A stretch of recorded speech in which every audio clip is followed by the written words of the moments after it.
Welcome to Pound for Pound ATL, arguably the best place to get facts and opinions on your Atlanta Falcons. And absolutely the best place to get your opinions in. The conversation starts now. What's going on, football fans? It's me, J.R. Clark, back again with another Pound for Pound ATL Live. As always, joined by my main man, Toby D. And this week we're also joined by Adam Holloway, a.k.a. Damsky. What's going on, gentlemen? How are y'all doing today?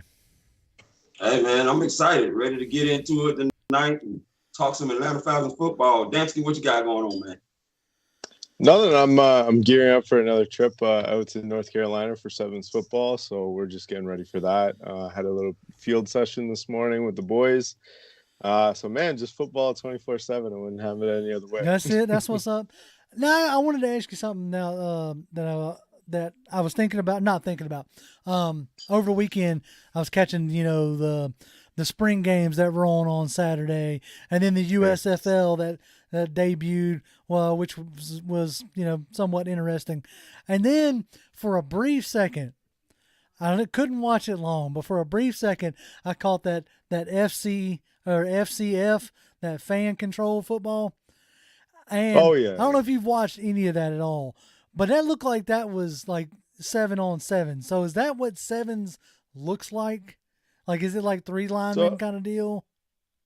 No, so there's none. So there's actually it's a 4 snap count. So you have 4 seconds to throw the ball, and it's called aggressive touch. So basically it's touch, but there's a lot of hitting and stuff in it. Like it's basically skill position guys just showing out, like just doing crazy things, showing their skills, bringing their swagger. Like you see guys, like one popular thing that I absolutely love is they wear ski masks, those big goggled ski masks. Okay.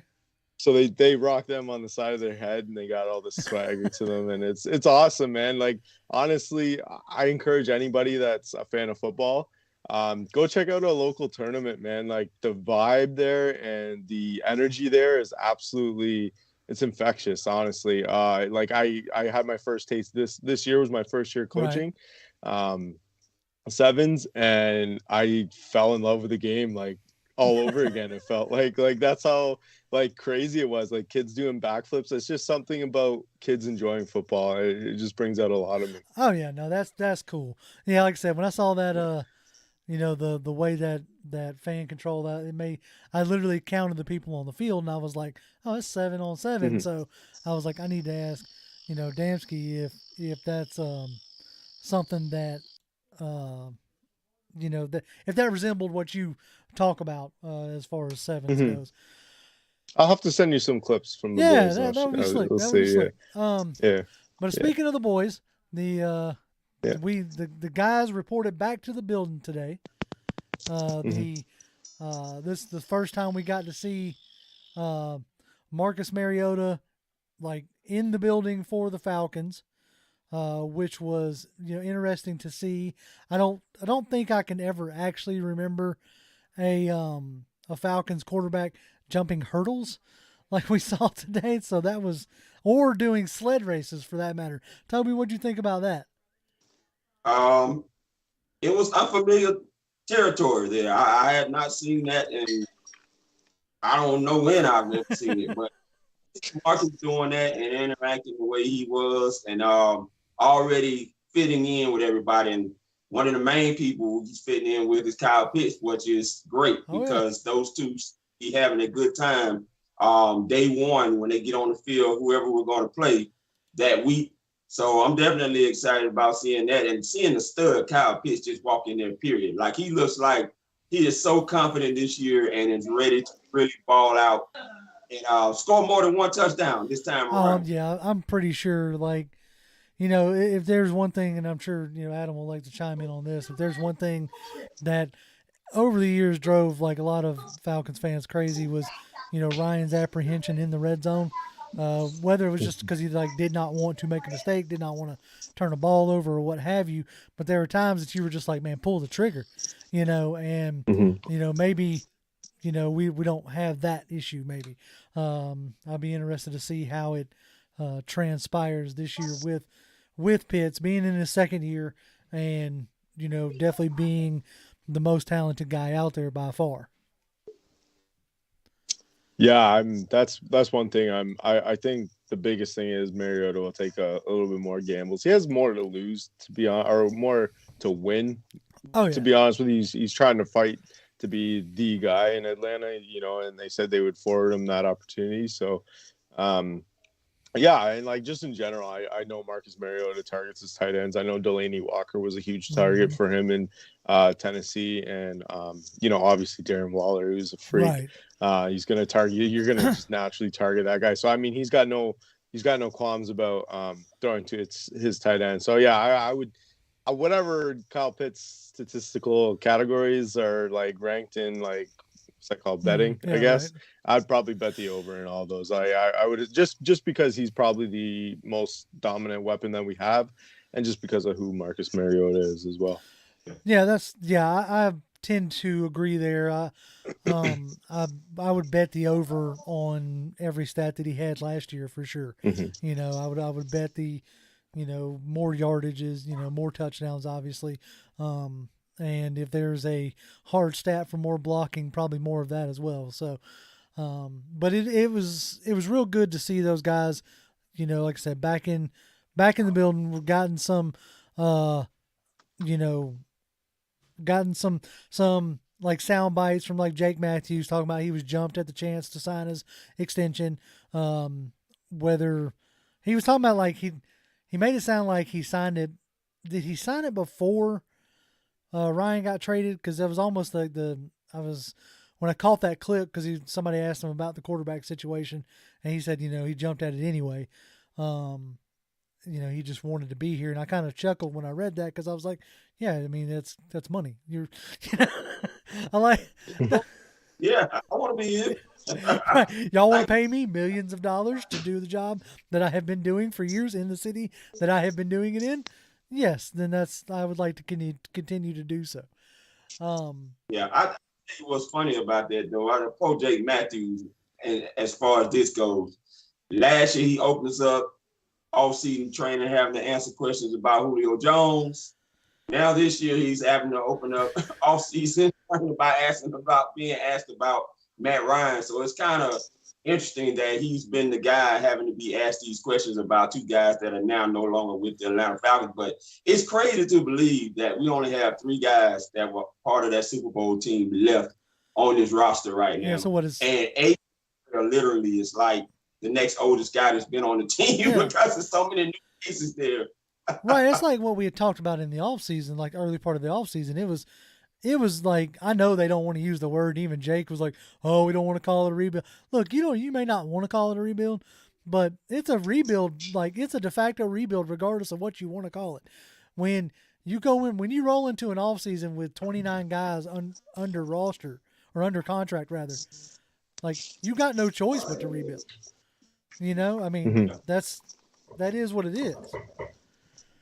So I do find it hilarious that they won't say the word rebuild. I didn't get to listen to the interviews today, but Jake Matthews was the guy that I was excited that they re-signed. Offensive linemen just tend to get better as they age usually. Like the good ones that stay healthy, they tend to get better. So Jake's the guy that I would, when he's 36, 37, like Andrew Whitworth, I wouldn't mind him sticking around and playing out his contract here. He's just a solid player, man. Stalwart, He's not elite, but he's not garbage. He's top 12 tackle, man. I'll take that left tackle. And I'll tell you this much, like the Bengals would take that. The Bills would take that. Like a lot of playoff teams would take that. So I mean, I will keep him, and I'll be really excited. I'm excited that he signed the extension. Yeah, so. I'm definitely I know he gets a lot of not a lot of fan love around here. People like to point at Pro Bowls or All Pros or whatever, but I mean, the dude is solid as they come. So I've got nothing against him being here, and I was very glad that they signed him to a long-term extension. At this junction, I'm going to ask the stupid question. At this junction, anybody worried about Grady not being there? I think this is the first time he's not been in one of these voluntary deals, or third time. Okay, cool. Yeah, go with it, Toby. starting from the year of looking for that new contract, he wasn't there. Last year he came one time, but after that he stayed away. Grady likes to work on his own now. He does not come until it's mandatory camp, and that's usually when you see Grady Jarrett. So that's why I was not panicking when I heard them trying to make some news out of Grady Jarrett not being there, because we have not seen a contract extension yet or any kind of negotiations going on, because he hasn't been there in the last 3 years since at least 2019. So I'm not concerned about that at all. No, yeah, I'm definitely not. Adam, any? No, I mean, it'd be one thing if he's not really doing anything like Vic Beasley was like back in the day, like, you know what I mean? But like Grady's like, it's on his Instagram. Yeah. He's working with DJ Reed, Reader. Yeah, DJ Reader, Reader, I think it is. Yeah. The Bengals nose tackle, and he's working with a defensive line coach. So I mean, he's doing his own thing, man. He's 5 years into the league now. Like he's got his own. Yeah. He's got his own routine, man. You don't like. Cameron Hayward's not at Steelers camp. Nobody's worried about him. Right, exactly. Right? Like, you know what I mean? Like I definitely was not trying to, to make any kind of, thing out of it, because I definitely don't think there's one there. But, now he's an interesting name, that is because of, being the last year of his deal. You would think that they would want to, sign him. They've made it seem like they want to extend him. But he's also, I don't know if he publicly said it or it came out that he wanted to test free agency. So it's just be interesting to see, how this year plays out, whether they decide to try to, get something from him on like during the draft time or what have you. I would hate to see him just walk away and we get nothing, if that makes any sense. Like I'm kind of tired of seeing that. For sure, but I think the one thing that we can point back to is like Atlanta said they want to like they want him here. So I mean, unless Grady said to them, "Hey man, I don't want to be here," which I find it hard. Like he's got so many roots in Atlanta. He's doing so much for Atlanta off the field that I would find it hard unless he like really does want to chase the Super Bowl and he doesn't want to waste his prime here. I totally get that too. Yeah. But he's at the age where like he could still be here, stick to this thing, and still be in his prime when we're potentially contending if all things go well. So, I wouldn't be too worried. I think he'll be here the long haul. Yeah, I mean the thing we have, go ahead, Toby. The thing we have to look at too is he gets a lot of comparisons to Aaron Donald, and Aaron has not signed his major extension that's been talked about coming down the pipe for quite some time since after the Super Bowl, and he may be waiting on that as well to see how that sets the market for what he wants to do for himself. So I think we probably will be waiting to see when that contract extension goes down for Aaron Donald, and it may not go down till after the draft, where you may see some movement more with Grady Jarrett, either his decision on want to be here or not want to be here. Because from what I took from conversations that Arthur Smith had at the owners meeting is that it sounds like they have been trying diligently and hard to work on an extension. Grady is probably like, look, that's not what I'm looking for right now, and just going to wait it out to see what comes about before he makes that move of actually signing a longer extension with the Atlanta Falcons. Yeah, I think so. There were times last year, and I don't want to hang on the Grady thing too terribly long, but there were times last year that if you're a body language reader type person, that he didn't seem to be his, he seemed to be more like down, I guess you could say, and it could be just as easily as the, hey, look, man, losing is wearing on me. We're 3 years into this, 3 or 4 years into this whole losing deal, from his rookie year was the best year, and so, I could be looking too much into it, but there were times that Grady didn't seem to be his normal, not jovial, but I don't know the word I'm looking for, but he seemed to be a little bit more standoffish than normal, I guess is what, or at least what I've come to accustomed to with Grady. So we'll see how it all plays out. I mean, at the end of the day, that's all we can do, right? Yeah. Mm-hmm. So, But we did sign. We were rumored to sign, or I had Vincent Taylor in here for a visit last week, and so that finally got like fully official. So, any like early thoughts? I know Adam, you've posted a handful of things about Vincent Taylor. Like, do we now have like a starting nose tackle and a backup in like Rush and Taylor? Is it these guys that can spell each other in a sense? So I thought initially when I looked at it, I was thinking nose tackle at size, but when I was looking at it, like he runs like DMP is on these under fronts. That's just fancy for what the 4th down lineman or 3 down lineman do. It's usually 3 and then an offset, a condensed outside linebacker, which means into the line. So he usually plays 2-eye. So that's like head up over the guard kind of, or outside shoulder of the guard. And that's what Brandon Williams did for Pease when Baltimore had Brandon Williams and Haloti Ngata there.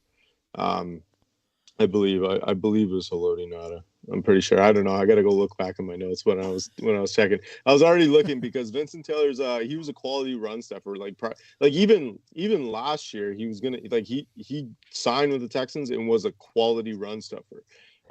So the fact that they brought him and I think he's going to play that 2-eye, and then Grady will still be that 5 tech, and then I think Anthony Rush is. We probably will get some guy in the draft or undrafted free agency that might push him, but I really feel like he's going to play like that 2-eye position and free up the linebackers. Like basically that's what he wants to do. He wants to occupy blocks with the D line with Anthony Rush and now probably Vincent Taylor, and then their guys can come downhill like Rashaan Evans and Mykal Walker and stuff like that. So I mean, I don't say Debo because I really feel like he's not going to be here. So. I just like schematically. I don't like the fit of Debo here. I've talked about it numerous times. Like you need guys that are going to come downhill. That's why I love like prior to free agency. I love the fit of Rashaan Evans. He's just like a physical downhill linebacker. I was in the draft process. I was talking about guys like Leo Chanel and Christian Harris, guys who can come down and fill gap, but also be responsible in their hook zones. And like I don't think our linebackers really play a lot of man, and I think that's where Debo gets lost. He's kind of like he's not great in space. We've seen that time and time again last year. So I just don't like Debo in the scheme. But yeah, in terms of Vincent Taylor, I like the fit. I like the player. It's not because he liked my tweet, but, of course it's because he liked your tweet. I do like the player. I do like, it was the 2-eye. I was like, I wonder if he's gonna play a little 2-eye for us like Brandon Williams. So he liked that one. So I really, I mean, that's like, truth be told, that's why I'm glad that they re-signed Quadre Olison. I mean, last all season he liked one of my tweets, so that was that's exactly it. That's all it takes right there, really. Anytime you like my tweet, you're on my team. Yeah, you're on it. So, Anthony, I do have a question to ask you regarding that. So, with him coming here, how do you feel about Marlon Davidson's status staying with the Atlanta Falcons? It's frustrating. It's frustrating because I don't want to give up on a second-round pick so soon, but I really feel like he doesn't fit what we're trying to do. They drafted him to be a defensive tackle, and he's got the body composition to be a defensive tackle, but he's so light in the defense, like in the 3 tech to 4-eye to like 1. Like he can't play those. Those are it's a really tough spot for him to play. Like he's got to play out on the edge. I would almost rather than play that like condensed outside linebacker role. Where he's in the line, but he's not really down the line. Like, you know what I mean? So he's not into the trenches. He's like kind of on the edges. But I just don't think he fits the scheme. I don't really know what he fits in the NFL.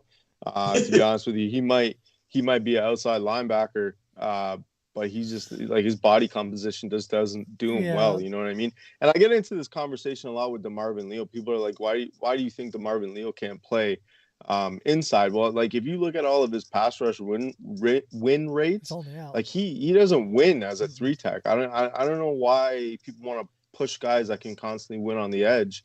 I don't know why they want to push them inside. And then when they're inside, they don't play well. So why are we going to take them away from what they're doing well and then put them inside? Down in Mobile, me and Toby, we probably spent an hour or two like having that conversation about Leo. You know, that was before he really started falling, you know, on people's boards and stuff. And, you know, in my argument, the reason why I liked Leo on the outside of now the, like, not wanting to, you know, work on his craft type stuff that we've been hearing. But, like, what I liked about Leo was on the edge. You know, I think I even told Toby, like, if you put him inside, then I don't like him at all. And that's like, that's where Marlon Davidson, you know, confused me when you watched him in college, his most productive year, he was an edge guy, standing up. Yeah. You know, he wasn't even have his hands in the dirt, you know.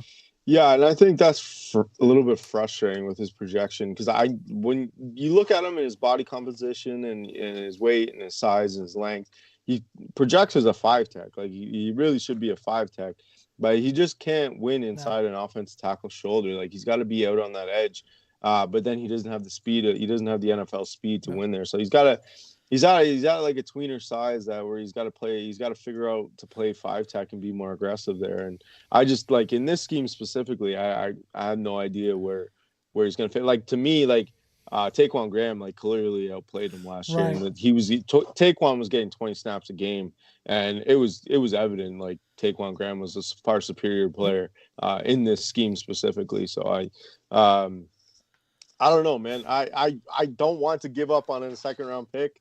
But we may not have much of a choice. That's how the NFL goes. Yeah, NFL, not for long. Yeah. Not for long. Yeah. We got a couple of tips rolling in, so I want to get to them. B Strong tipped us $2, which we appreciate. B, we thank you a lot for that. He asked. He says that he wants Malik Willis at 8, and man, I just can't do it.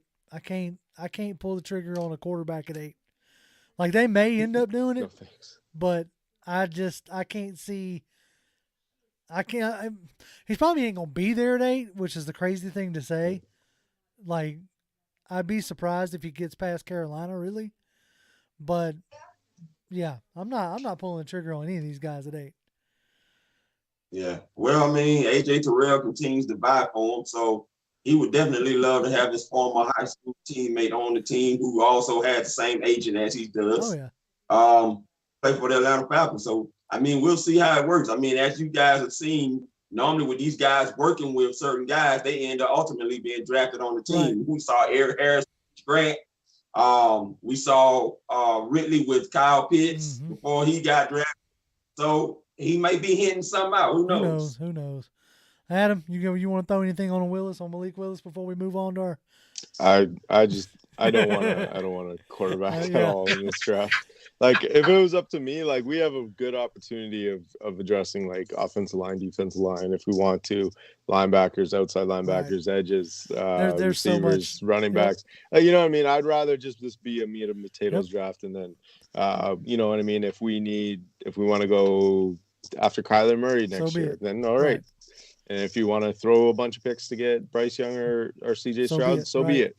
But this year we got like a bunch of picks in the second and third round. Like, try to make this like your foundational year draft. Like, you know what I mean? That's it. That's just me.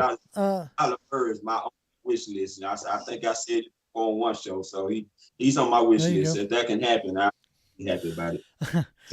Padre tipped us $5. We were messing with Padre on Twitter. We appreciate that, Padre. It took Adam coming on the show for Padre to jump in, chat with us. I see what it was. You know, he don't jump in, just talk to me and you, Toby. You gotta come in and mess with Adam. He says, Adam, how long before your son will be ready to sign with the Falcons? We need some depth. So hold on, I got a special guest here. So the question is, buddy, somebody asked you, they said, how long before your son will be ready to sign with the Falcons? We need the depth. What do you think?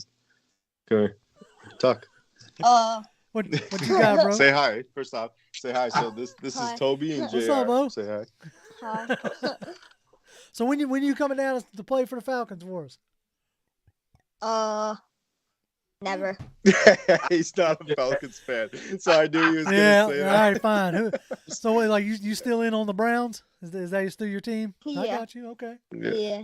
They just signed his guy. His guy's Denzel. Oh Ward, yeah, so well, he's excited all right, about then. that. Well, I can respect that. I can respect that.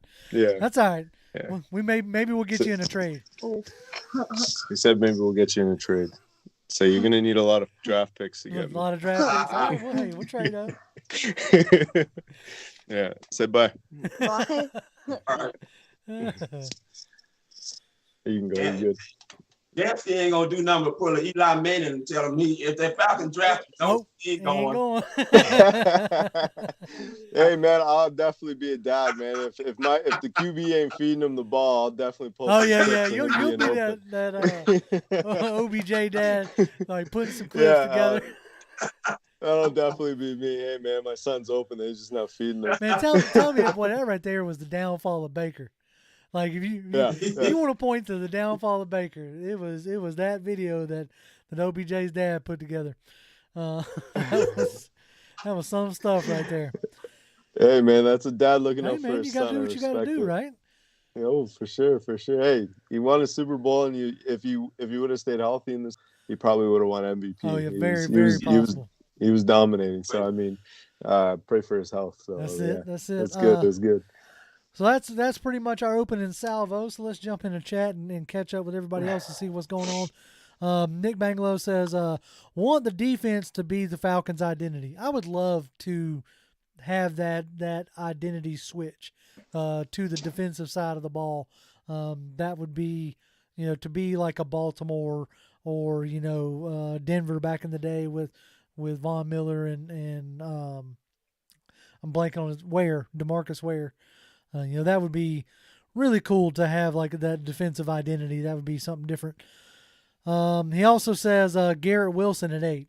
That's a possibility at this point. Not one I'm super high on, but I'm not going to be mad. How about that? I ain't going to be mad at it. I know you ain't going to be mad. CK22 says, what's up, P for P? What's going on, CK? Iron Mike says, yes, sir. Wound Carter says, rise up, pound for pound family. We are 1 week away from the draft. Let's go out strong this year. That's right. We are basically at draft eve. The next time you see us three live, it will be the first round of the NFL draft. Our good buddy Ronnie Fleeks up in here. He says, yo, what's up, family? What's going on, Ronnie? Jay Strong says, we will be okay. We will be okay this season. We will be 9 or 10 wins. That's look, man. Strong, boy. I ain't putting myself out there like that again. Not gonna do it. Not till I see some consistency. Not until you see at least 3 hype videos. And then at least 3. Look, let me get through the draft in the summer, and I'm pretty sure by preseason and before the ball snapped, I'll be trying to convince y'all that we're going to the playoffs. I see Marcus Mariota rip off a 75-yarder in practice. I might jump on. Yeah. I need to see a couple of those first. Right? We gotta see something. Wallace Smith said, "What's good, pound for pound family? Can't wait till next Thursday and see what we do." Yeah, next Thursday. You can't get here soon enough. King 7 says, "I strongly believe we're moving back and giving up the 8th spot." That's a positive. That's what I'm loving about this draft. I've said it so much, but that's what I'm loving about this draft is like we could do anything and go just about anywhere, and it really wouldn't surprise me.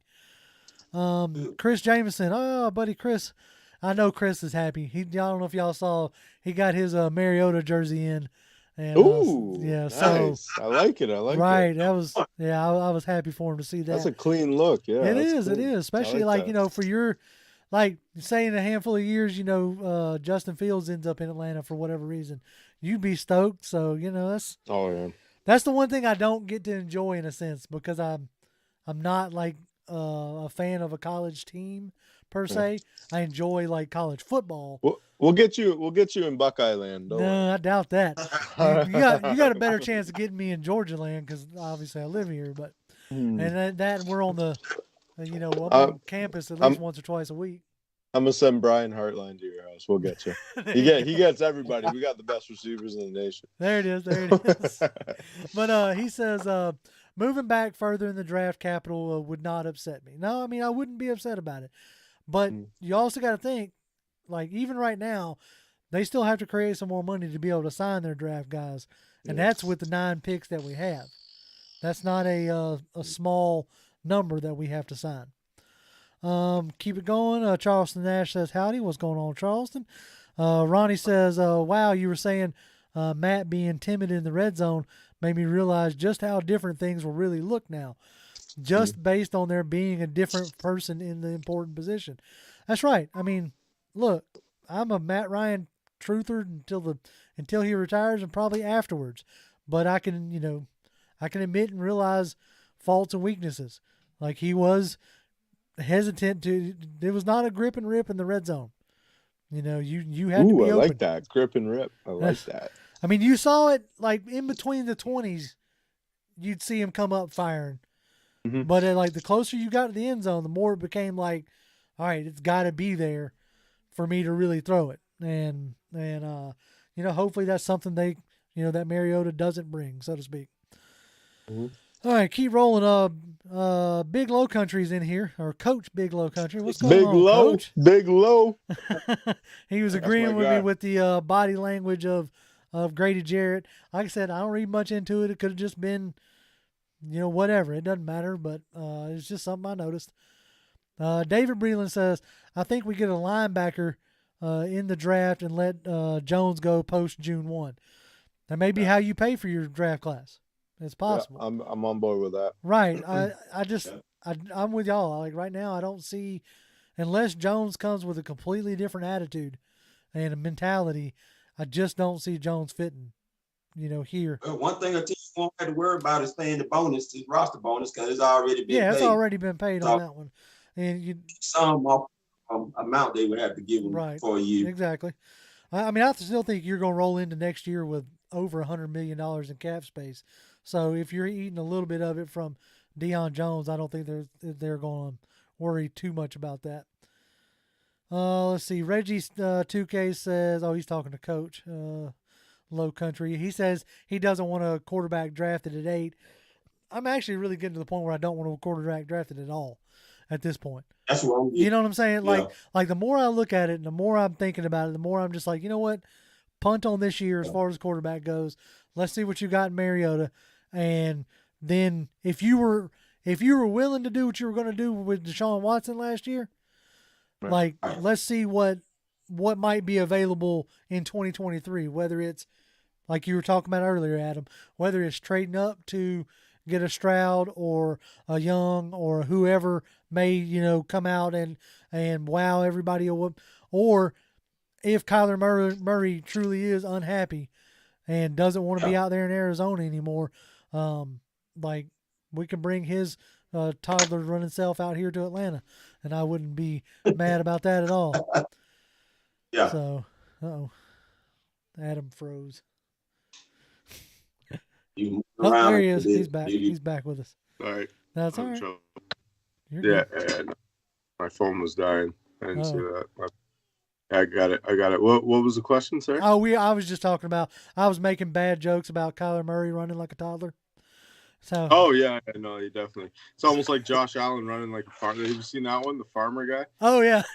Yeah, that one kills you every time. Oh man. Yeah, so like I said, who knows what next year brings? All I know is this year I've tried to, be in love with any of these quarterbacks, and it just ain't happening. So who knows? Like if they grab one, so be it. I'll root for the guy, but it's not what I'm after. Let's see if we can keep right on rolling here. Got to get caught up. Y'all are hitting with a lot of questions and comments today.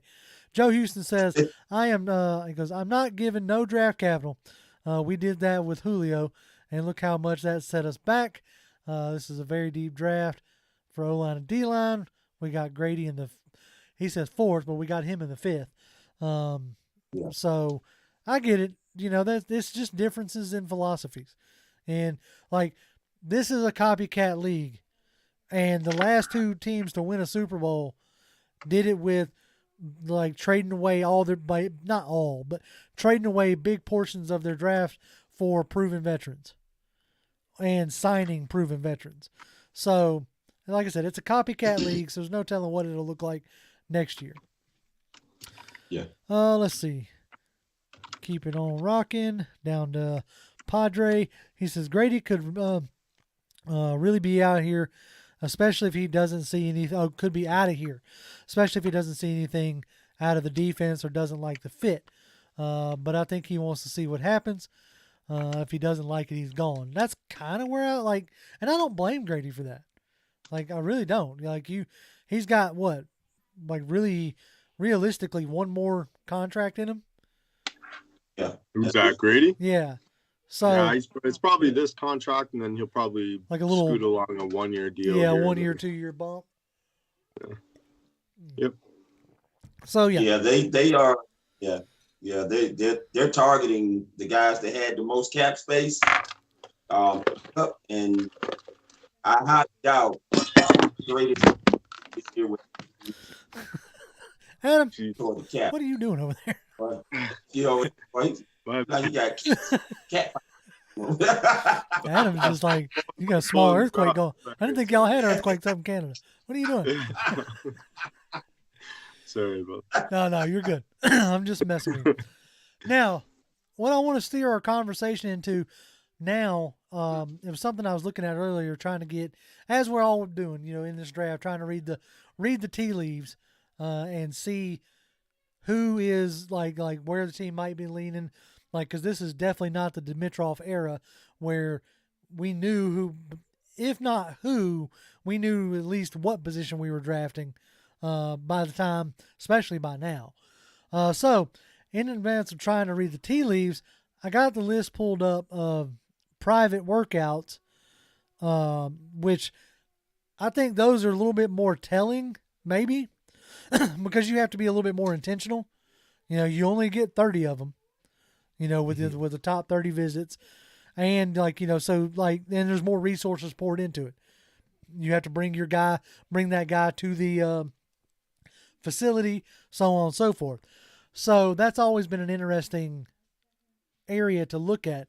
The first name on the private workout list was Andrew Booth Jr., which obviously was early on, but I was still so that tells you that they are eyeing top tier quarterback or cornerbacks.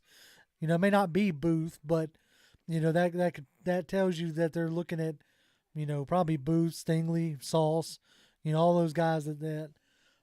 So what, me myself, I think it's interesting to have Terrell and another guy, another elite guy. But I know there's a contingent out there that think that's, diminishing returns.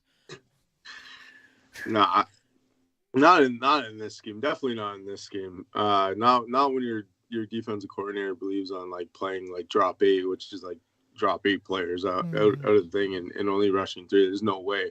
Casey Hayward's a good corner, but he's still 32 years old, right? I think numerous people made that point.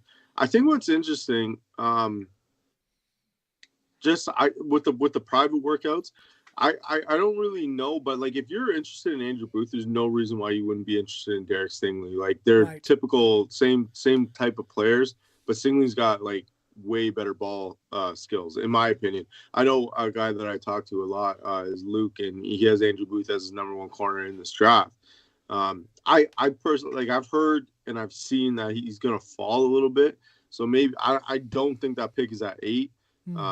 I know a lot of people were okay with him at 8 early, but for whatever reason, he's going through the process. And I think one of the biggest reasons because he measured under 6 foot and he had short, I think he had 29-inch arms. And I think that's a big problem for teams in the NFL. And Asante Samuel went through the exact same thing last year. He's a really good outside corner, but for whatever reason, the NFL, it doesn't value unless you're 6 foot, 6'1", right? As a boundary corner. And I think that's part of Boost issue. I think he measured at 11, and I know everybody's like, "Oh, what's an inch?" But to the NFL, those little things matter. And I think, I've gotten yelled at for this about nose tackles because people are like, "Oh, people are trying to make Dejan Sonata a nose tackle. He's definitely not a nose tackle." but they're like, oh, just because he's not 6'4", blah blah blah. Like, yeah, like when you're playing cover 2, you need a big nose tackle in there, like a 6'4", 330 guy. You can't be having your nose tackle be 6'1" and 310, like, and then you have him lined up to another guy who's barely 300 pounds himself and 6'1" or 6'2". You're just asking to get gashed up the middle. So I mean, like, guys like Andrew Booth, like for whatever reason, even though he has insane, like his fluidity in his hips and stuff like that, the only guy I can ever compare him to is AJ Terrell. Like the way AJ Terrell moves, he's a freak. Like he really is a freak. Like Jalen Ramsey's same thing. Those guys just move different than everybody else. I don't know if Andrew Booth's going to succeed in the league because of the small arms, but I mean, like he's got all the production in the world. He's ability to play in phase with receivers and track them down and then make a play on the ball and high point it. Absolutely nuts. Like he's like, if he was there in the second, I'd be running up to the podium with him. Right. Like there's a laundry list of dudes like that. Like somebody mentioned Nakobe Dean over there. Like Nakobe Dean's falling for whatever reason too. And if he was available at 43, like I'd be I'd take him ecstatic, right? Because like people are like, oh, he's undersized, but like, have you seen that man play football? Like he doesn't care if he's undersized. Like he'll still take on a guard. And a guy like Deion Jones is bigger than Nakobe Dean, but you see their play style, and Nakobe Dean very much plays in a downhill style system like Georgia, because obviously he came from up under Nick Saban. Who else came from under Nick Saban?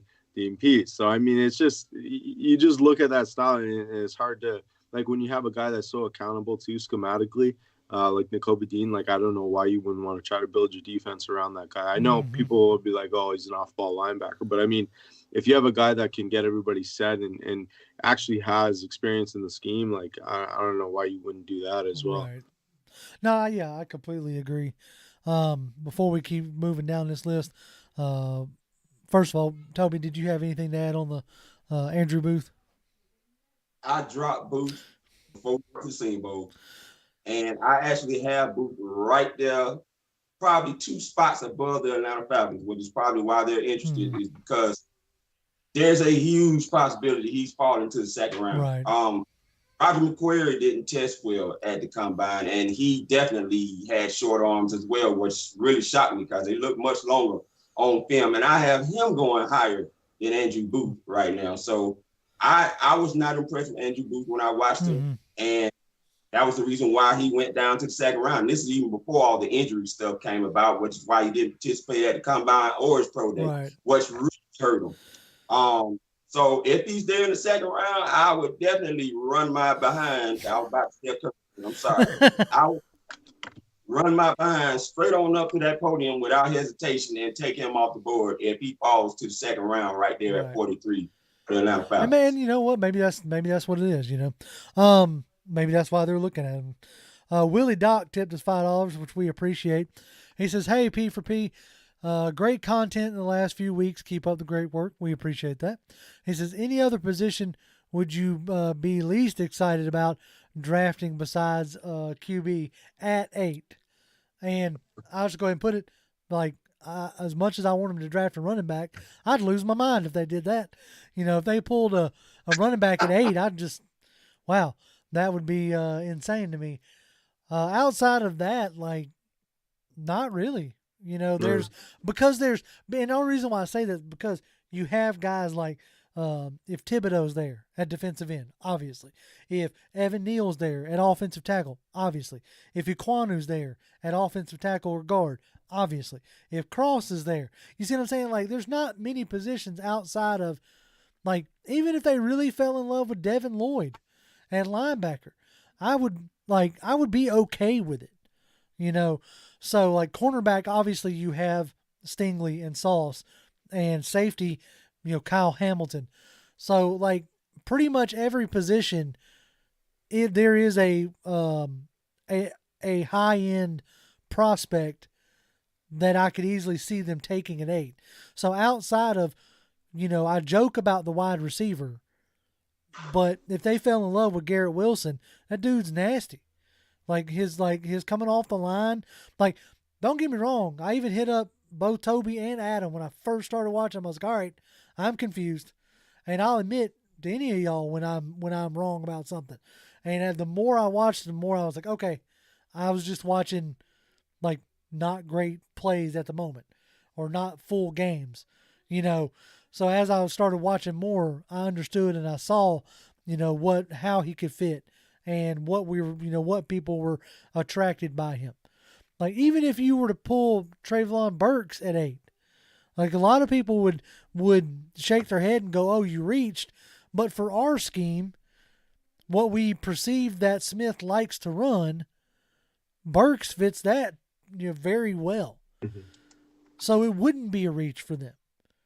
So outside of quarterback and running back, you know, maybe nose tackle. But even then, I wouldn't necessarily be upset with like Jordan Davis at 8. I would think it'd be a little rich. I would want you to trade back. But if if Dean Pease is like, look, that's the guy I got to have to make this all work, then okay, you know. So outside of running back and quarterback, that's the only two that if that happens, y'all will see things from this desk fly in the air on draft night. It will be uncontrollable, and I'll have to apologize afterwards. So, Adam, Toby, what y'all got? Toby, you go ahead. Yeah, you go ahead. I mean, obviously, there's no top. Like, Breece Hall's good, but you're not gonna draft him at 8. Like, I mean, the guy that, the consensus guys there. Like, honestly, other than quarterback, there's nobody that would upset me. Like, I got into an argument today about Evan Neal. Like, I just don't know how you could watch Evan Neal's tape and not want Evan Neal.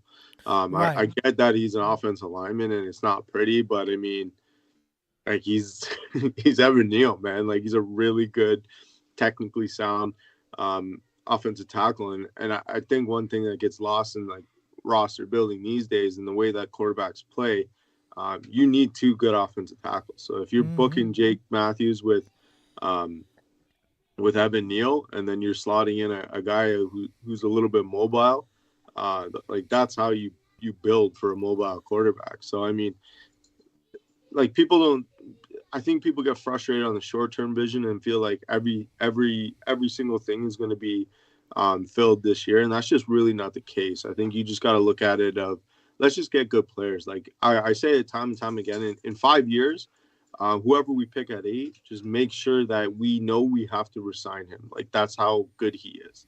Is that, okay, yep, we know we have to pick up his 5th-year option, and then we have to figure out how to make the money to sign him. Right? So, I mean, that's my stance on it. I don't care who it is, as long as he's a good player and he ends up being, ideally, when you're picking inside the top 10, you want a guy that's going to be top 10 at his position eventually. So, I mean, that's where kind of you want it to be, right? So, yeah. Yeah, give me one of those tackles that they fall. I think you can't go wrong with anybody like Ickey, Ikwonu, Evan Neal, who I don't think is going to fall there to the Atlanta Falcons, unfortunately, because I do now believe that he will be the first tackle taken off the board before he even gets past the Giants. I think he's going, if he's not going with the Giants, he may be going a little bit before that. But I would definitely take Ickey or Charles Cross, because those are 2 guys that could fit in at the left guard position until the left tackle position is open. So you got your possible left guard there who has the athleticism that can play in a phone booth, as they like to call it, and kind of move on. If Jake Matthews, is moving on from the Atlanta Falcons, now you also have your future tackle there waiting in the wings, but he'll still be productive at the left guard position while you're waiting. So if one of them fall, I'm good with it. Now, in a perfect world, for me, it's Sauce Gardner. Right. But I think Sauce Gardner is going to be gone as well. So. Here, so, hey. But if we get a guy like Thibodeau and he falls to 8, I definitely will be pounding the table for that. Because I don't care what people talking about. Take a chance on this guy. Yeah, you don't not take a chance on Thibodeau. Unless something is unearthed that is earth shattering, you don't not take a chance on Thibodeau. So, yeah, that was the question there, which we appreciate that, Willie Doc. Ronnie says, tell Damsky that he has a steep C.J. Stroud versus Bryce Young debate waiting on him after this. There's no debate. It's C.J. Stroud. Sorry. I mean, we'll all see this year. Like we got like. This is why I don't do. I don't have a college bias, because then you like nope can't accept this guy because he doesn't have the direct. I hate that with conversations. Yeah. People like Jahan Dotson versus Garrett Wilson with me and Aaron the other day. Right. People were like, "Why don't you like Jahan Dotson?" It's not that I don't like Jahan Dotson. I do. I think he's a great player. I think Jahan Dotson would be a fantastic player to get. I'm just not taking over Garrett Wilson. Like I know who Garrett Wilson is. Watch every single snap of his career. Like I know who he is and what he does. Like I've studied Jahan Dotson. I know they're similar players, but I feel like, Garrett Wilson's just the upper echelon. So it's like, I just know where they are. Like I like if you told me this time next year we're drafting Bryce Young, I'd be like, okay, let's do it. Like right, I like Bryce Young. Like it's not that I don't. I just think I think CJ is the best quarterback in the nation. Like that's it. To go with our best receiver in the nation, Jigba. So I mean, it is what it is. Like the one thing, the Buckeyes are a lot like the Falcons, man. We have really good offense in our defense. We have good D-line. That's it. And that's it. Well, you ain't like the Falcons in that. No. Because we ain't got no good D-line. No, but I mean, from offensively, like we're always putting up points. Oh yeah, like Ohio State is definitely an offensive powerhouse. That much is for sure. Yeah. Which is hilarious to me with you because you're a defensive guy. I can't get a deep, like, you know what I mean? I'm a linebacker coach and a defense coordinator. I can't get defense for you can't get a defensive team to root for. Yeah. Well, maybe Dean Pease will turn that around and maybe I hope so, man. I like his moves, man. I like his moves this year. I really do like what Fontenot's been doing. Like you take, like, however you feel one way or the other about the Deshaun Watson saga at the beginning of the free agency period, and that like kind of slowed some stuff down, but the amount of guys that he's been able to get in here on basically vet minimum that in a lot of ways shouldn't be taking a vet minimum. Like Rashaan Evans shouldn't be taking a vet minimum. Like he should be taking a 2-year, 3-year deal, for decent money. Yeah. Even Jermaine Ifedi, isn't like the greatest, but to convince him to take a, vet minimum, a guy that's got the experience that he does, is an interesting, turn of events. And somebody asked, hold on, I'm going to find it. Somebody asked it was Millie Mills, says at Toby, what position would Ifedi play? He was asking you particularly. I'm going for McGarry's head. Yeah, I definitely agree with that. Yeah, I think that's exactly where. Yep. And I think that ultimately is, and I'm going on record saying it, that McGarry will not be the right tackle for the Atlanta Falcons in 2022. I ultimately believe that this will be the year he's going to be backing up, and he won't be getting his 5th-year option picked up either. No. For any one of those. I'm sorry. No, he's not. Like I say it all the time. I don't like pass judgment on rookies, definitely rookies, and generally wait until at least the first structure of the contract is up, which is around 3 years is when you can sign guys to a new contract. So that's when I tend to really be like, okay, in 3 years, what have you done? What is your body of work? And in 3 years, McGarry is no different than he was when he came in the league. He had the one good game against Cameron Jordan. And outside of that, he's hardly any improvement whatsoever. Yeah. So, Ifedi, I really want Ifedi to come in and win that job.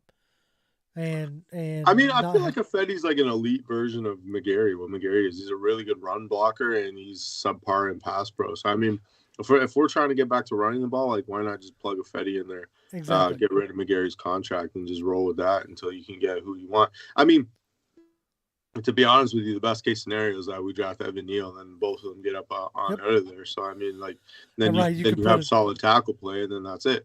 Yeah, because I heard somebody.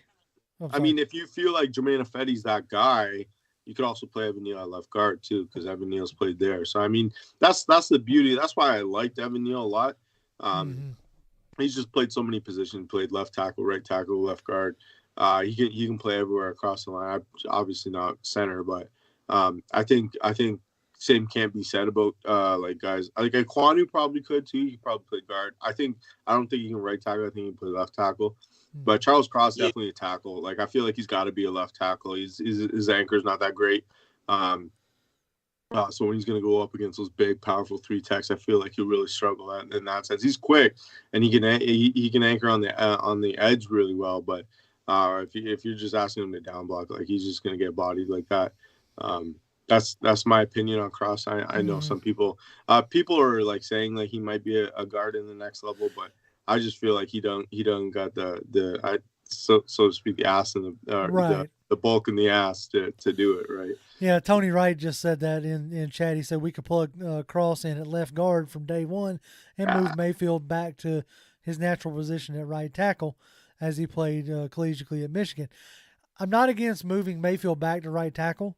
I don't think he's, from what I have seen, his progression in the rookie. I'm not willing to, like you don't want to give up on Davidson in a round 2 pick. I'm not ready to throw Mayfield out after the first year, but watching his game, I think he would serve better as a right tackle versus trying to, because he didn't even there was no progression last year, and that's the part that bothers me. Like, the same mistakes that he was making in week 1, he was making in week 17. And that's worrisome, in my opinion. So if Mayfield just ends up being a depth player, so be it, So I know a GA that a grad assistant that was an O-line coach for Georgia. And I was just shooting the shit with him and talking about him. And he thinks that Mayfield can't even play in the league. That's how bad he was this year. He says he's not a right tackle. His arms are too short.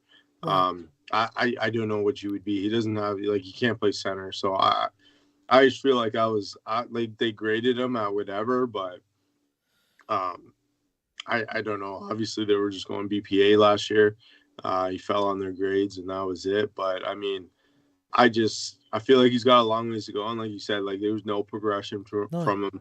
And somebody was saying, he didn't give up no sacks in the game, but show me the pressures in that game, because I can guarantee you they were probably almost double digits. That's how bad he was. I mean, against the Eagles, that was so bad, and then everything just went downhill from there. And you just never progressed. And I feel like at some point when you're not progressing like that, I feel like you got to be benched just to try to watch and see what you're doing wrong, and see somebody else give you a level of competent play, right? I mean, what's the worst? You put Gossett in there and he has 20 snaps and he plays good in those 10 snaps, and they were better than Mayfield's 10 snaps, right?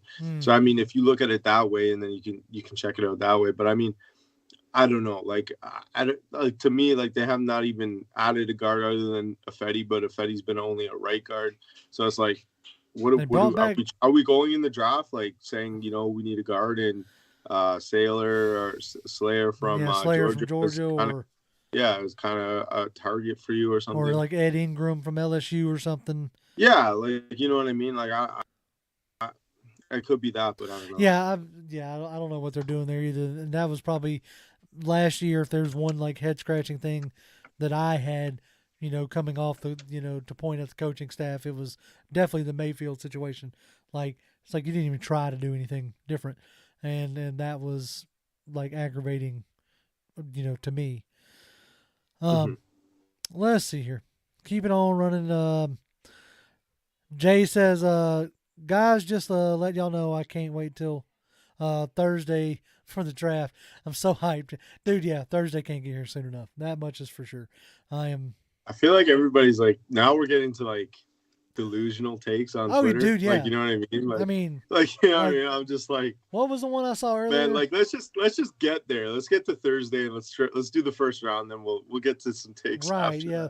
That. Now it seems like Deebo Samuel's mad at or frustrated out there in the 49ers land, and So that's the name to get. Like you're seeing all this stuff pop up now, and it's just it's getting intense as far as that goes.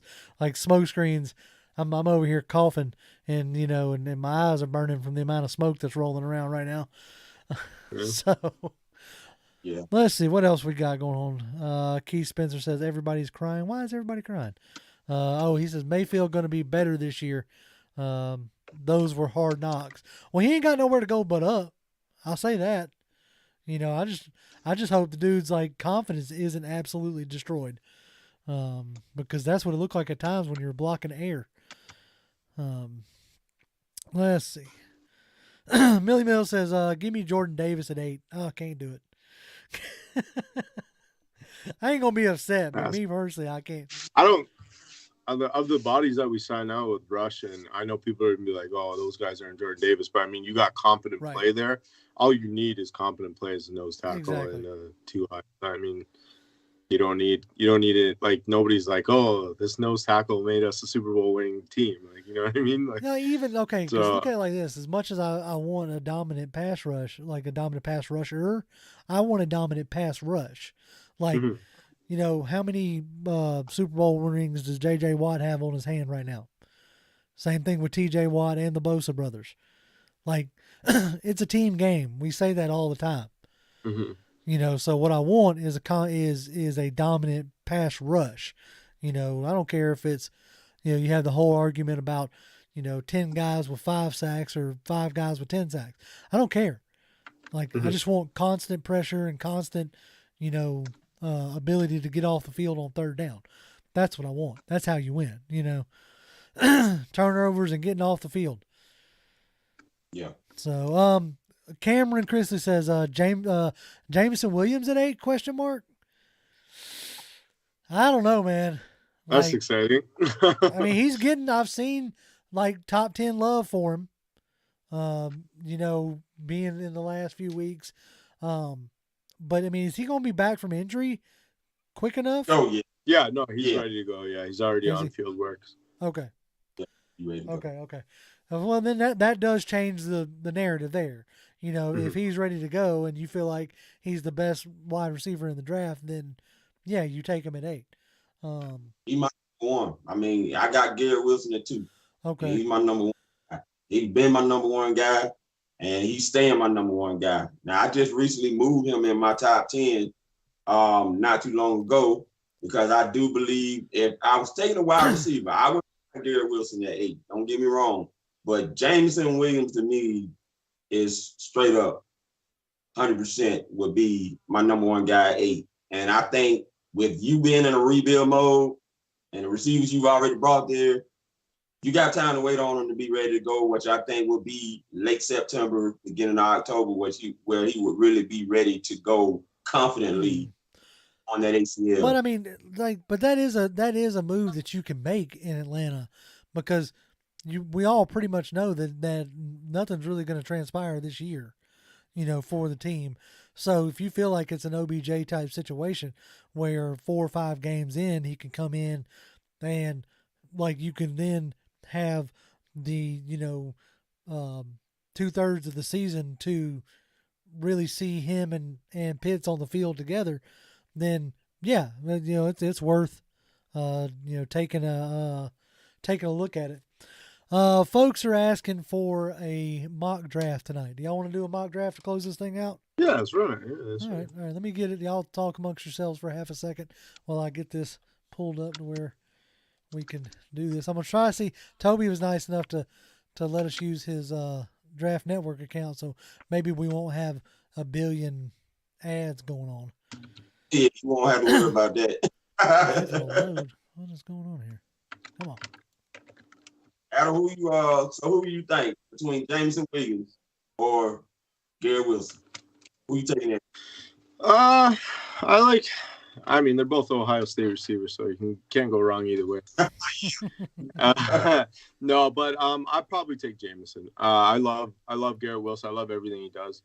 Jameson Williams, just his ability, like he's basically a 6'3" Tyreek Hill. Like his ability to take the top off of defense, like working those crossers and stuff, I think would be absolutely deadly here. And like we talk about building an offense around the future quarterback. Like you plug it in like how you did for Mahomes. Like he had a guy like Tyreek Hill, and then he had Travis Kelce. So he's got an intermediate guy, but he has a guy that threatens you to take the top off of defense. So I mean, Jameson Williams, like on those crossers, those deep ends, even on the go balls, like that's so exciting to me. So he'd be a guy that would bring a lot of excitement. Like I feel like people would be like, oh, like he should be more than like just a deep ball guy. But I mean, if that's all he is, I mean, if he's just taking the top off and that's constantly a threat, like you're opening up so much stuff for other people. Like he would do wonders even when he doesn't have the ball. You have to account for that kind of speed. So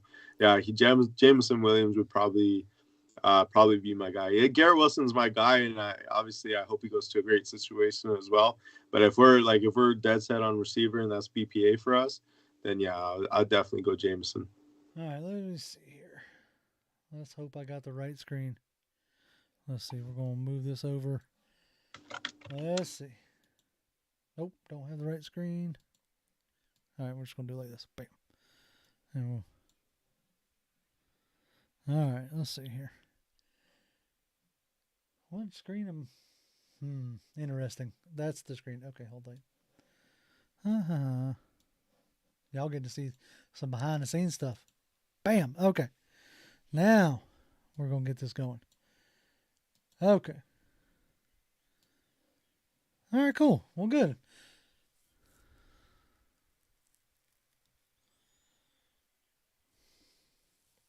Well, you did that space chat with you and Eric. I thought that was really, really interesting. Yeah, that was good. All right, so yeah, y'all need to check that out. That was a good. All right, so we're going to do 6 rounds because that's where our picks stop at. And we're not going to do any trades. They're going to be popping up, but as my rule on mocks, trades are too hard to really like figure out in a sense. Hold on. I think I may have lost y'all. Let's see here. Yep. All right, there we go. Now we got this going on. I think maybe. I don't know. We're going to see what happens. All right, starting. Well, let's say I'm going to do. Okay, let's see here. Why is it still showing Adam? Got to fix that. Bam, done. Okay. Y'all getting some behind the scenes. All right, here we go. Start the draft. As soon as it pops up, it's going to give me a trade, but I'm just going to ignore it. All right, so we are on the board. Pick number 8. We have Kayvon Thibodeau. We have Kyle Hamilton. We have Jermaine Johnson. We have Garrett Wilson. And we have Derek Stingley. So I need to see like what Chad's got going on with this. Because I'm saying Thibodeau. To me, it's like it's a no-brainer. Jay Napple says Johnson. We got Stu the Pepperhead in here saying Thibodeau. So that's I'm giving a few more to see. Yeah, I mean I see you with Jermaine. Come on, folks, we gotta. Man, Wallace Smith saying Johnson. We got Williams. Man, it's all over. See, that's what this draft is. It's all over the place. There's Thibodeau again. Kayvon Thibodeau. It looks like the Thibodeaus are starting to roll in. Oh no, it's a real toss up between Thibodeau and Jermaine Johnson in chat. So, what are we thinking, guys? Both of them are good, man. I mean, you can't lose with either one of them. But Thibodeau, I have him ranked higher than Jermaine Johnson. You would have to take him. I have Thibodeau ranked higher myself. We'll let Adam be the Thibodeau.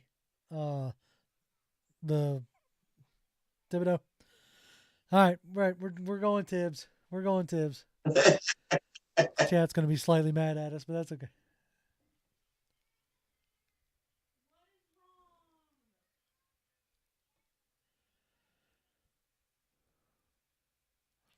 Just collecting. All right. We're into the second round. Canceling this trade here. All right, we got Perion Winfrey, which is a guy really high on. Brees Hall, Tyler Smith from Tulsa, Christian Harris, Kenneth Walker. So the top 2 running backs are there, with Kenneth Walker and Brees Hall.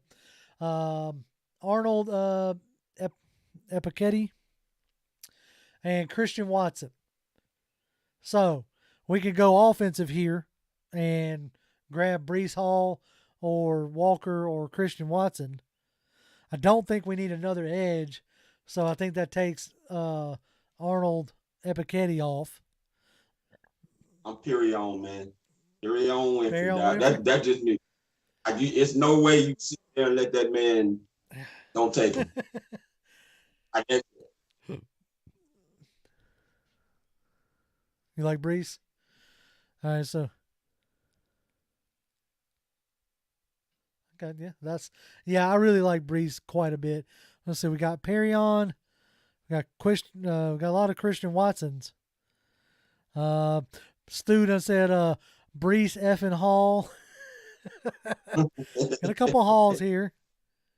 Who else? All right, I'm getting a lot of Christian Watson. So we're going to take our wide receiver off the board. The chat. Take him, I mean. Yeah, that's what the chat's wanting.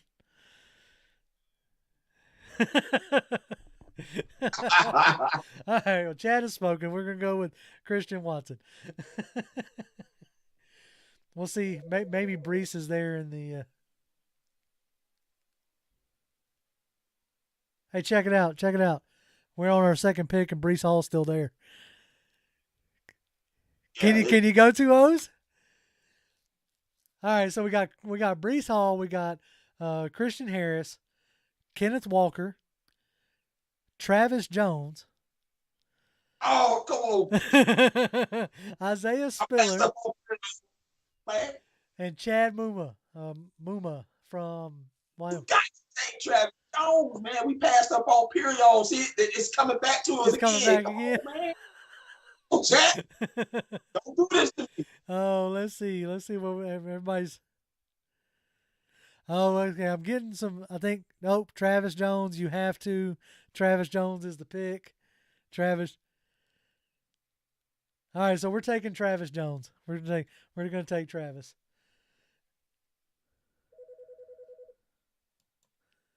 All right, keep it rocking. Do we get lucky? Go away, Colts or Patriots or whoever. Brees Hall is still on the board at 3. Okay, see now you do it. Now you put it. That's ranked. That's the 41st ranked player there, still available at 74. So you got Brees Hall, Isaiah Spiller, Chad Muma, Carson Strong, Brian Asamoah, Darian Beavers, and Drake Jackson. Carson Strong. Listen to you. Sit down, Toby. All right, I think the chat's on board with Brees Hall. So we're drafting. We're drafting Brees Hall. Not bad so far. All right, who we got now? There you go. All right, at 82, we got Carson Strong, Brian Asamoah, Drake Jackson, Torrey Anderson, Channing Tyndall, Cade Otton, Jeremy Ruckett, and Greg Dulcich. I'm thinking maybe Drake Jackson or Channing Tyndall, maybe.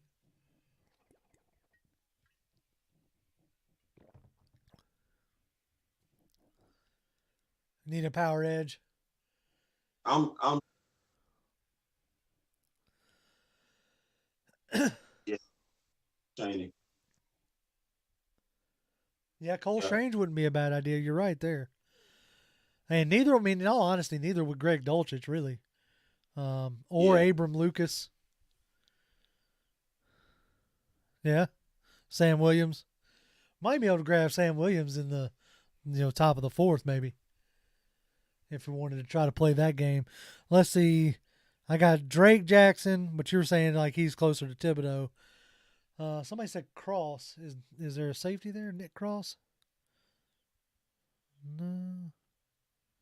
I don't see him close enough in a sense. All right, so we'll either do Tyndale or I know they had interest in Troy Anderson, that linebacker out of Montana State.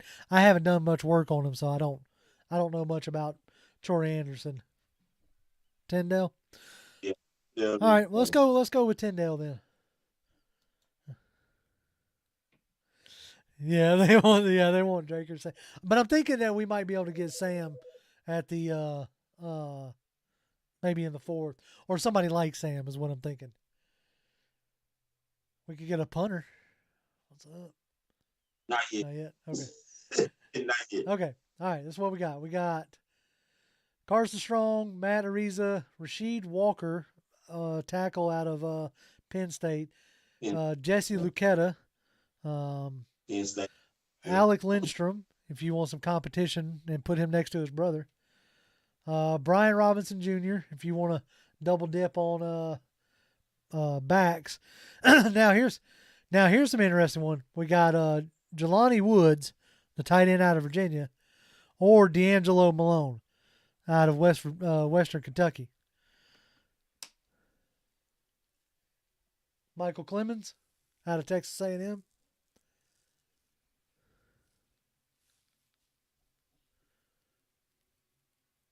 Yeah, you got Brees. I don't think you're going to fill up that. Yeah, here's your boy Isaiah Thomas. His 4th little rich on him.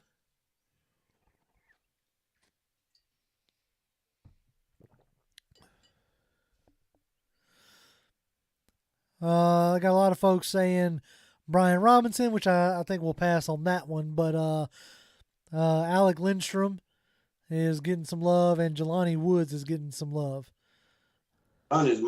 Yeah.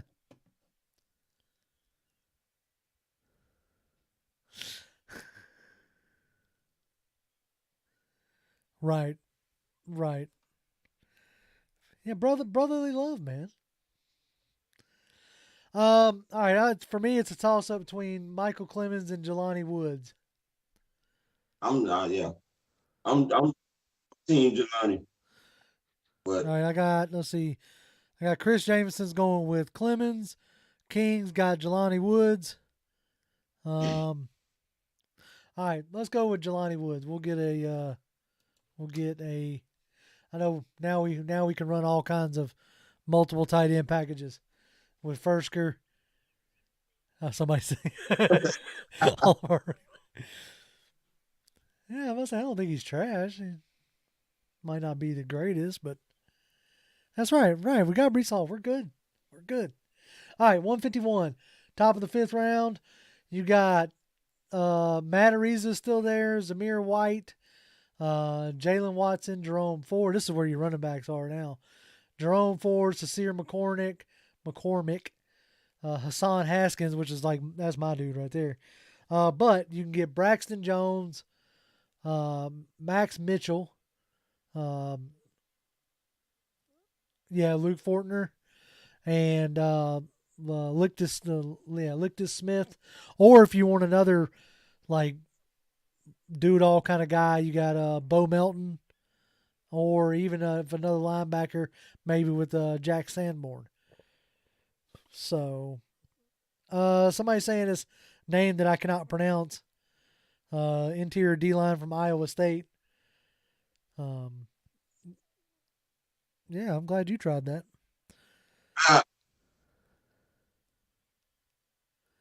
Oh, yeah. We got Travis Jones. Let's revisit our picks real quick. We come away with Thibodeau, Watson, Travis Jones, Brees Hall, Channing Tyndale, and a tight end. So we've gone defense, offense, defense, offense, defense, offense. So it would be a defensive pick then. So who we thinking here? Somebody that we've got Bo Melton. That's the guy that I was talking about on the show we did on that came out on Saturday at Henningsen. Yeah, Tyler, no, that's not the one I thought of. Toby, you've done more work on these cornerbacks. Are any of these popping out at you? Jalen Watson from Washington State. No. Was that? No. He said no. JT Woods out of Baylor. That was your late round guy. You know, that is a guy that I would love to have, but that might not be popular one for everybody else. Well, let's see what everybody else is saying here. Somebody's saying take an O-line. Haven't taken any O-linemen yet. Braxton Jones and Max Mitchell would be perfect. Max Mitchell? Because either one of those will help you improve your run game. I can tell you that off the bat. So if you had a choice, Braxton Jones or Max Mitchell, which one would you take? Braxton Jones. Braxton Jones? All right. That's just me. No, that sounds like good enough for me. I've seen a handful of people talking about O-linemen, so let's grab Braxton Jones. I mean, because you're talking about in the 5th round. I mean, it's not like, most of these guys in the 5th round don't really come in and make an impact. So, if there's one thing I wish that, like Draft Network, I wish they sped up their computer picks just a little bit more. That's just me being impatient. Go away. Okay. Now, we still need a punter, if I'm not mistaken. The punter out of San Diego State, I've been trying to draft forever. Matt Ariza is still there. Right? Hunter would be all about that. Then you got Chase Lucas, Tariq Castro Fields, the Darion Kendrick, the cornerback out of Georgia. Dang. Yeah, he fell. He fell that. Yeah, he did fall very hard. It's crazy. Then you have Isaac Taylor Stewart out of USC. Justin Ross, the wide receiver out of Clemson. And Tariq Carpenter out of Georgia. Let's see what everybody's liking the or not say everybody. Jay Apple's liking the punter. He says he's a real deal. I got a couple guys wanting Ross. Have we actually taken a wide receiver yet? No, we took Watson in the 2nd. That's right. Yeah. Man, yeah. Justin Ross would be a perfect fit. I think his stats went down because of QB change. Yeah. But he has the size, all of that beautiful stuff that you would like to have. Yeah, he's 6'3", 205. So yeah. I think Matt will be there for us at the 2nd 6th round pick. Right. I really do. Let's grab Ross then. I mean, we needed to add some more stuff to that wide receiver room anyway. Like, we really gonna run out Cordell Hodges? Who? Oh, somebody got my punter. Dadgummit. Somebody got him. Somebody got Matt Ariza. Yeah, there was. Let's see. What's the guy? You can't even pick. That was in the scene. It was Strout or something like that. Was the other guy that Hunter was Yeah, off from one end of the field to the next. Let's see. I don't even see another punter being listed. Oh well. That's all right. My bad, y'all. We'll make a priority free agent. All right. So we got Darion Kendrick, Strout, Van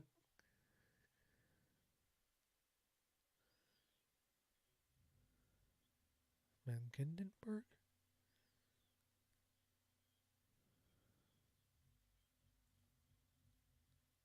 D-line. Let's see. Interior D-line.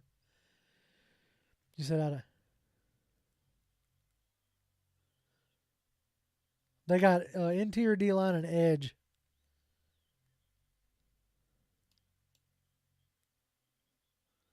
Let's see. Iowa. Oh, Zach Van Winkelberg.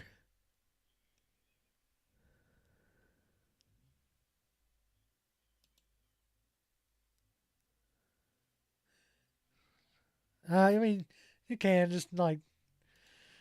We try to keep it to a minimum.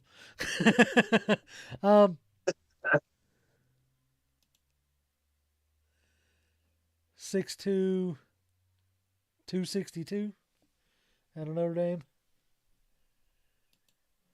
Yeah, we took a nose already.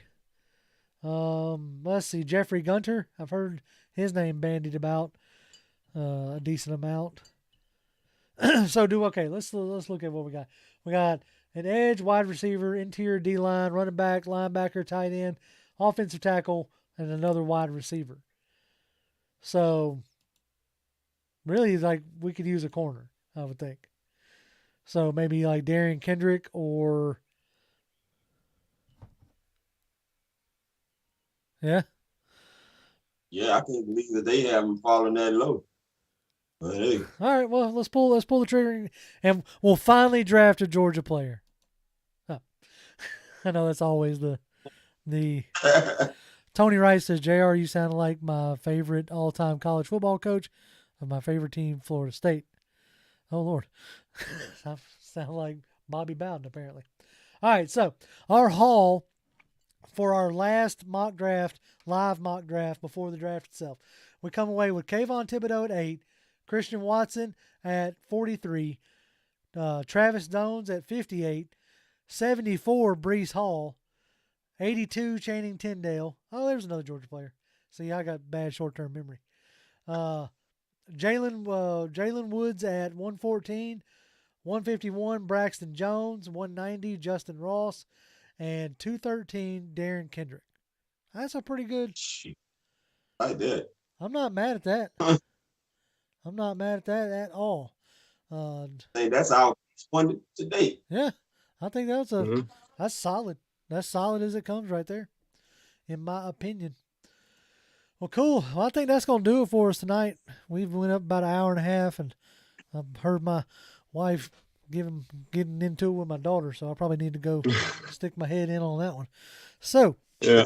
All right, gentlemen, y'all have a great night. We will see y'all again. Like I said, draft night. And y'all can catch me on Twitter. I'm at Grim1128, GRIMM1128.